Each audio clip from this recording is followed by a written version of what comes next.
This is part 1 of Living Online, My Private Life, part of the LifeOnLine Internet Safety Series. I'm your host, Steve Schreiner. I live and work in Spokane, Washington. It's a pleasure to have you with me. I hope you learn a lot today. Let's see if you can read my mind. Look at these 3 terms on the screen: Facebook, Google, and Twitter. What do they all have in common? Think quickly. Okay, have something in mind? We'll see if you read my mind.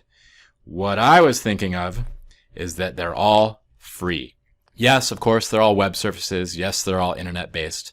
But the thing that I think really differentiates those 3 products is that not only are they massive, not only are they very useful, but they're all free. And how can they be free? Have you ever really thought critically about this? Let's take a look at Facebook. This is something used by over 1 billion people worldwide, and probably the majority of you have Facebook accounts or at least have seen Facebook. Facebook allows you to share likes. It's kind of what Facebook is built around. You can like it when somebody posts a photo. You can like it when somebody posts a status update. But you can also like brands, products. You can like movies. You can like books. A lot of stuff on Facebook. And if you've ever dug down into the settings for showing all of these different likes to the people that you connect with on Facebook, what you would see is a screen like this. The very topmost 3 items are things that you cannot block. So your about page, your photos, and your friends. Those have to be shown on your Facebook page. But all the rest of these, places, music, movies, TV shows, all of those things are optionally shared.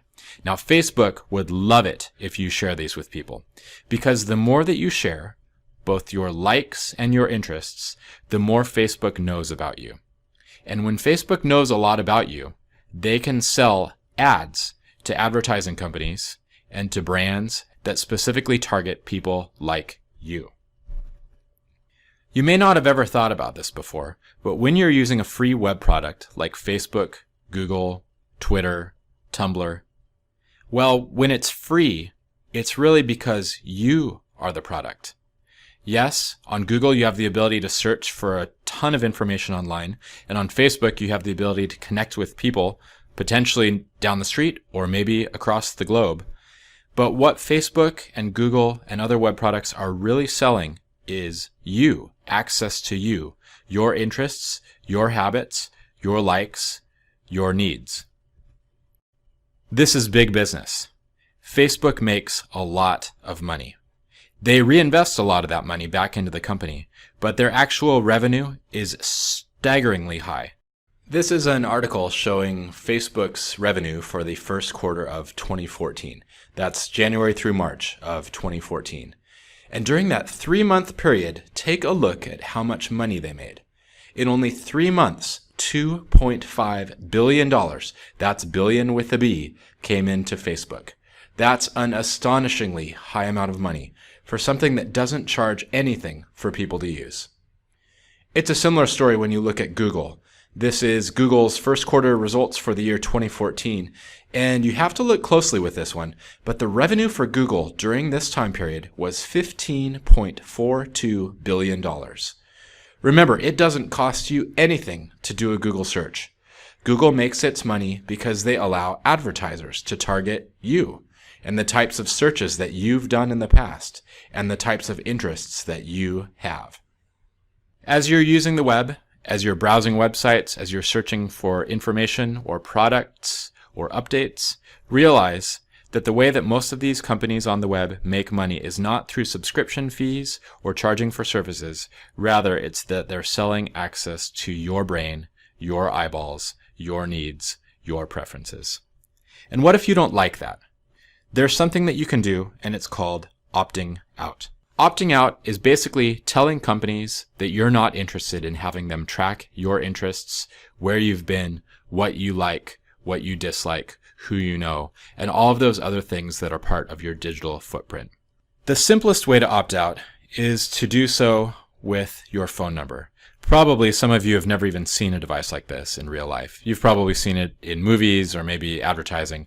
This is an old style phone, but you probably have access to a phone much smaller than this and much more powerful than this. But it has a phone number, right? People can call you, you can call people. Have you ever gotten a phone call that you didn't want from a telemarketer, for example? There is a way for you to opt out of telephone calls like that. In response to significant interest from the citizens of the United States, the government created the National Do Not Call Registry. And what it allows you to do is to enter your phone number into the registry so that legitimate businesses cannot make phone calls to that number without risking significant fines. It's a really simple process. You register for an account, you type in your phone number, and from that point on, legitimate businesses and other groups will not be making phone calls to that phone number. Now, this isn't guaranteed to block all phone calls. Illegitimate businesses, scammers, schemers, they don't really care about the registry, and so they may call you anyway. But you're going to significantly limit the number of unwanted phone calls that you get, and it's such an easy process that I recommend that you do it.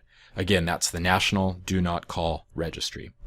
If you're like most people living right now, you probably do a lot of things online rather than by voice. You probably search for music, you probably look at websites or news stories or other things that you're interested in. Before we continue with the rest of this episode, here's an important note. All of the tools and tricks that I recommend from here on are for use on personal devices. I realize that you're all enrolled in school, but it can be a real challenge for the people who manage school computers to allow students to change settings or add modifications to browsers. So please don't give it a shot at school. All of the things that I'll recommend, my tips, my tricks, my advice, it applies to personal devices. So that means your home computer, your mobile device, any device that's owned by you or your family. These recommendations are not meant to apply to school computers.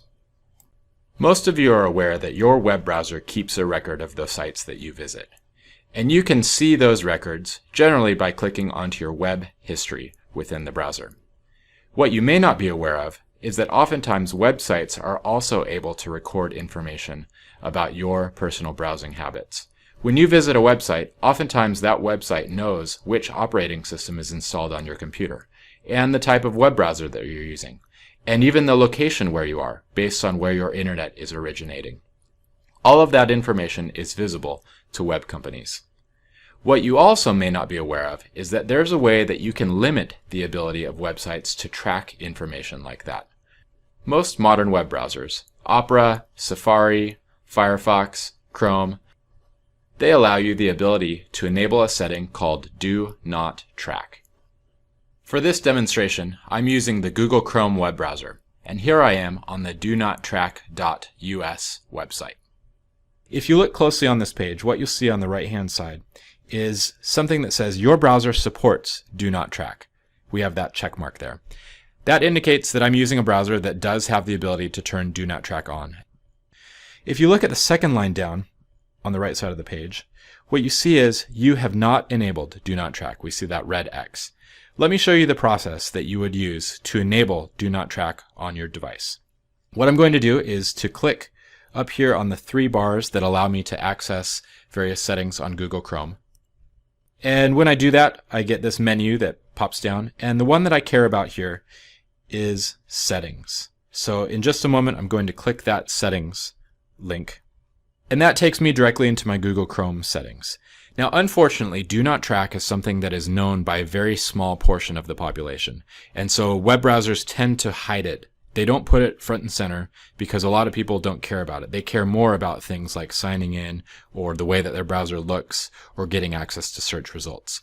So on Google Chrome, at least, we have to get into advanced settings by clicking the hyperlink down at the bottom of the settings screen. When we do that, we get access to additional features, and still I'm going to have to scroll down on my page a little bit in order to get all of my privacy settings visible. But when I do that, here we go. I've got all my privacy settings available for me to make my preference choices. And the one that I'm going to point out here is the very lastmost one. It says, send a do not track request with your browsing traffic. Now what this means is that once you have do not track enabled, when you go to a website that honors that request, they're not going to track your behavior on the website, and they're not going to track where you came from. That's big news for a lot of people. Many people are surprised to learn that when you access a website, oftentimes they can figure out where you came from prior to landing on that page.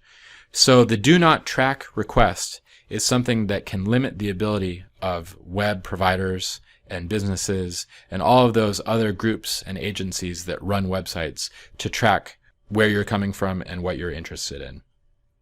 If I check the box, I get this little pop-up that tells me how it all works. And essentially it's saying many websites still will collect some information on my browsing habits, but they won't specifically track the way that I'm browsing. And if I click the OK button here, then when I go back to my main Google settings, what I see is I now have a check mark next to the send a do not track request with your browsing traffic. If I return to the do not track page, I now see that I have two check marks here on the right hand side. My browser does support do not track, and I have enabled do not track.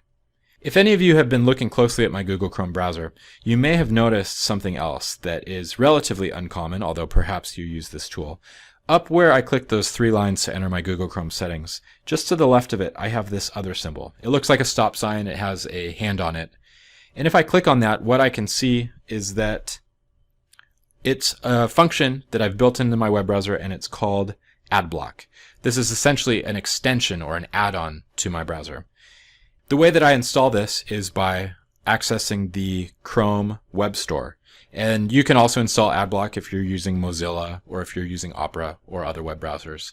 But for Chrome in particular, I would click this button. Now I've already added it to my Chrome, so it says added to Chrome. And essentially what happens once I add AdBlock is that it blocks advertising. Here's my regular Facebook feed, and this is with AdBlock turned off. So up in the right corner what we see is this green sign saying that AdBlock is not functional on this page. If I change it and I enable AdBlock here on Facebook, take a look at the difference. All those ads disappear. Now you may be saying, awesome, that sounds great. I can't wait to not be bothered by ads anymore.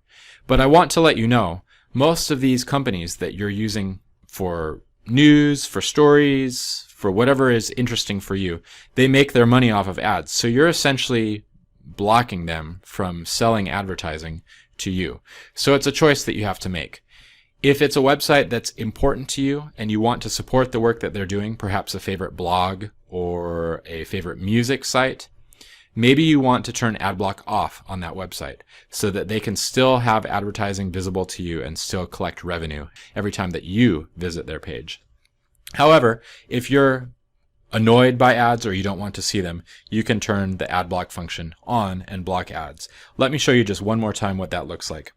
This is with AdBlock not enabled, and we see all of these ads on the right hand side of the screen, as well as access to the gifts in the app section of Facebook. And if I turn it on, blocking all of those ads, take a look at the difference. Those sections have now disappeared. AdBlock is available free of charge, although it's based on donations. So if you feel like AdBlock provides some real value in your life, you have the ability to make a donation to the developer of AdBlock. It's basically his full-time job, creating AdBlock and making it work better and better on a daily basis. And if you want to support that, you can toss some money his way. This brings us to our first audience poll. To access this poll, if you have a mobile device, you can scan the QR code on your screen. If you don't have a mobile device, go ahead and enter the web address at the bottom of the screen, and that will take you to the poll. Enter your choice, and then you are going to be able to see how your vote compares to those of other people who have taken part in this poll.